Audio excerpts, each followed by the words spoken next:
O maior debate aí, e uma coisa que eu já falo desde o início, é que essas páginas não saíram do ar por fake news propriamente dito. Saiu por quê? Por desinformação e por quebra de políticas de autenticidade.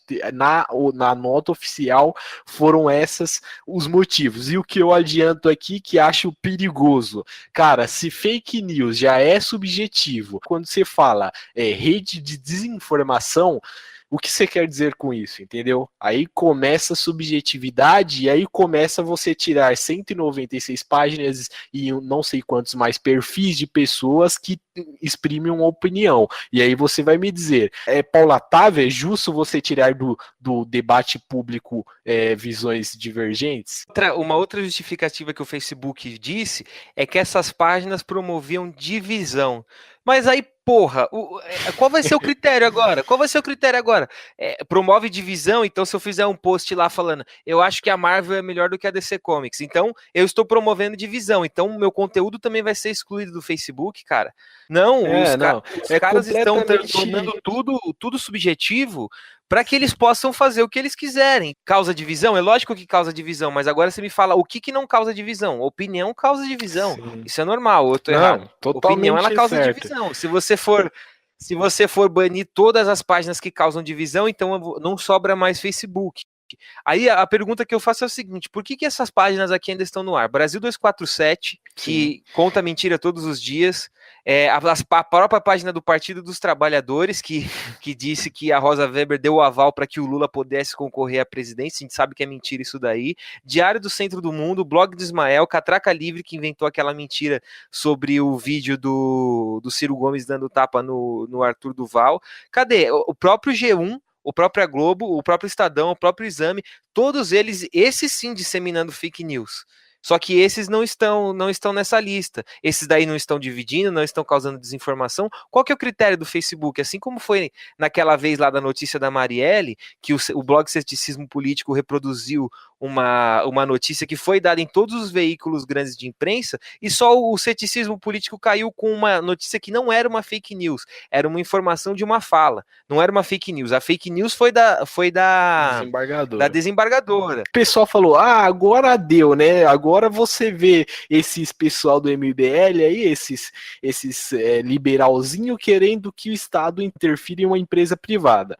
Só que se esquece. E aí, de novo, sempre uso esse argumento quando o Facebook começa com essa ideia de fact-checking, censura daqui, censura de lá, sempre vem esse pessoal falando que a empresa é privada. Não, tudo bem que é uma empresa privada. Só que aí ela tem que deixar claro nos termos dela que ela tem um viés político ideológico. Porque aqui eu vou ler uma fala de um cara chamado Rafael Rossetti. Eu não sei quem é esse cara e eu vou falar dessa fala específica que eu vi circulando dele e achei bem pertinente. O Facebook nasceu e se criou sobre a definição de fórum público neutro da legislação norte-americana, a seção 230 da Lei de Decência nas Comunicações. Estabelece que, entre aspas, nenhum provedor ou usuário de um serviço digital interativo será tratado como editor ou porta-voz de nenhuma informação fornecida por outro provedor de conteúdo. Em outras palavras, se eu faço uma bobagem usando o Facebook como meio, eu sou responsável, não o Facebook.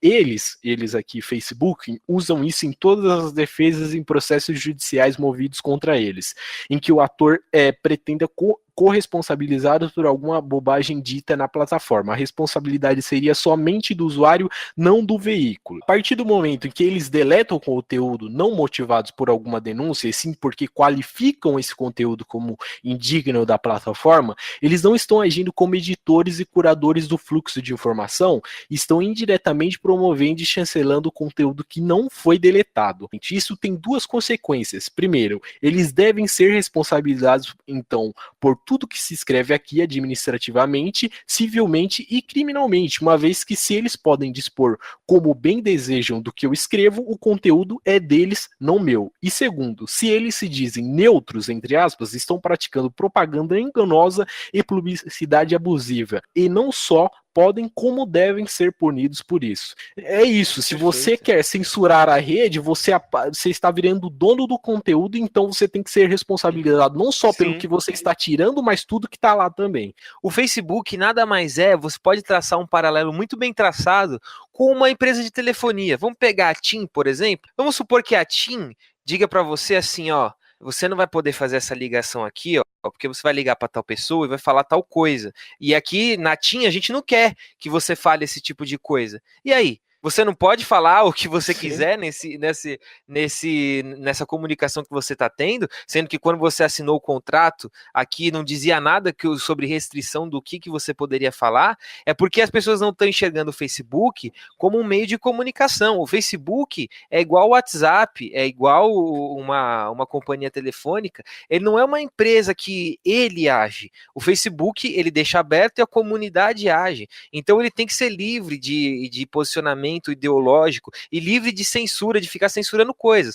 Agora o Facebook vai tirar coisa dizendo que é discurso de ódio, ou que é divisivo, ou que gera desinformação. Isso não existe, cara. Isso não existe. Porque quando você tem um juiz para julgar o que é desinformação, o que é discurso de ódio, o que é fake news, ele sempre vai ser enviesado. E a gente sabe, o próprio Zuckerberg já admitiu lá no Senado americano que a empresa dele é formada por esquerdistas. Ele mesmo falou que o Vale do Silício é assim. Então como é que a gente vai confiar, sendo que as agências que estão fazendo fact-checking pro Facebook são a Lupa, a agência pública, essas agências ligadas ao Sakamoto? Como é que você vai confiar na imparcialidade disso daí? Vamos falar que é teoria da conspiração, mas não é, tá vendo censura no Brasil.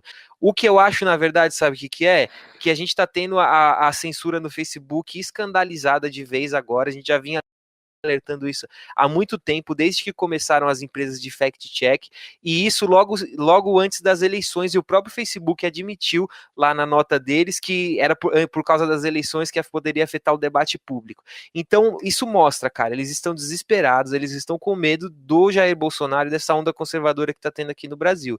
Então a gente tem que ficar de olho, cara, porque o Facebook nessas eleições vai ser muito importante, muito mais importante do que o tempo de TV. E esse tipo de coisa que eles estão fazendo é censura, isso aí é criminoso, cara.